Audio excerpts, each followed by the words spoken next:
Once upon a time, in a quiet village, there lived an old farmer who had worked hard all his life. He owned nothing valuable except a small field, an iron plow, and a tiny bag of gold coins.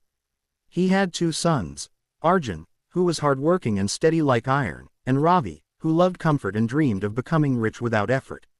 When the farmer grew old, he called his sons and said, "This plow and this gold are all I have. Use them wisely." Soon after, he passed away.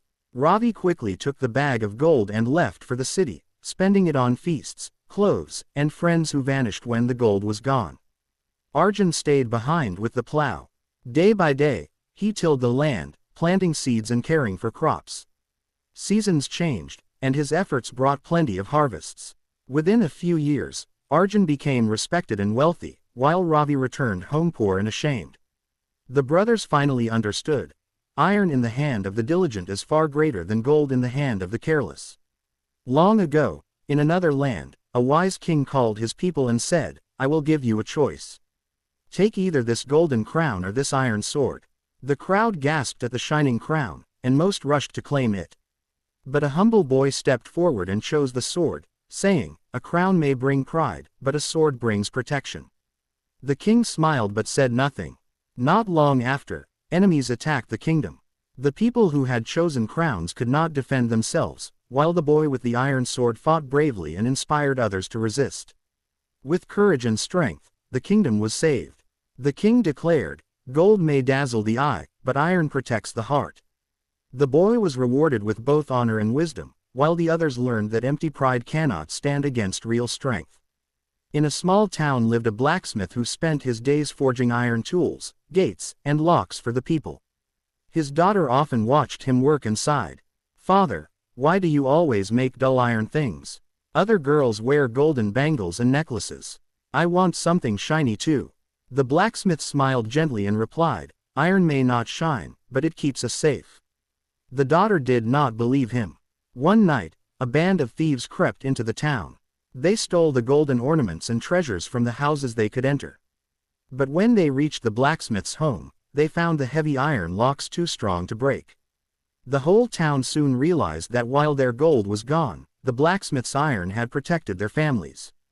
The daughter, seeing this, felt ashamed. She hugged her father and said, "You were right. Iron is far more precious than gold." From that day, she valued strength over glitter.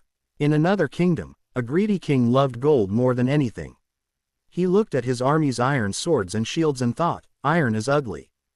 Gold is beautiful." He ordered all the weapons to be melted down and made into golden statues. The people obeyed, though many whispered in fear. Soon after, an enemy kingdom attacked. The soldiers, with no swords or shields, could not fight back. The golden statues stood shining in the sun but could not protect the land. The enemy conquered the kingdom, and the king lost everything. Too late, he realized his foolishness. Gold had brought him pride, but only iron could have saved his throne. Two villages stood on opposite sides of a wide river. The people wished to trade goods and visit each other, so both decided to build bridges. The first village was rich and proud. They hired builders to make a shining golden bridge. It glittered in the sunlight, and travelers admired its beauty. The second village was poorer, so they used iron beams and wooden planks. Their bridge looked plain and simple, but it was strong. At first, everyone preferred the golden bridge, walking proudly across it. But when traders carried heavy loads of grain and cattle, the golden bridge began to bend and crack. One day, it collapsed under the weight, sending carts into the water. The iron bridge, though plain, stood strong through storms and floods. Soon, travelers and merchants only trusted the iron bridge, and the second village grew wealthy and respected. The first village learned that beauty alone cannot last without strength. A wise teacher once gathered his students and held up two objects, a shining golden ring and a simple iron nail. "Which of these is more valuable?" he asked. The children quickly pointed to the ring. Smiling, the teacher buried both in the ground. A year later, he dug them up. The golden ring looked the same, untouched but unchanged. The iron nail was rusty, yet it had been used to hold fences and build shelters. The teacher explained, "Gold only shines, but iron serves. Without iron, we cannot plow, build, or protect." The world is built on strength, not glitter. The students understood that while gold may charm the eye, it is iron that carries the weight of life. From then on, they learned to respect the humble things that hold true value.